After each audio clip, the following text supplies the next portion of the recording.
franquiciar la cadena.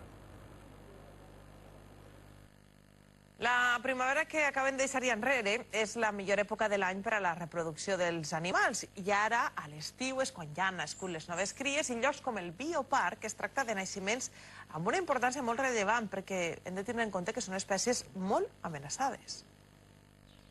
Hienes, facoquers, potamoquers, la gran família d'animals que habiten el bioparc no para de créixer i a poc les cries de diferents espècies i són dels refugis i aprenen els comportaments dels pares. Per als visitants, nous atractius i per al personal tècnic... És una gran alegria, primer, perquè són naixements, però també perquè en molts casos són espècies que estan amenaçades i és una de les parts del treball de bioparc, no? L'estar intentant reproduir aquestes espècies tan amenaçades perquè el que es tracta és d'aconseguir la seva pervivència.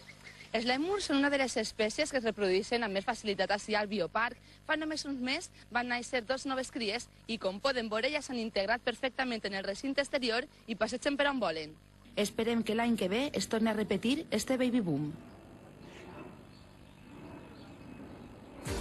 Passen 3 minuts de les 2:30 i el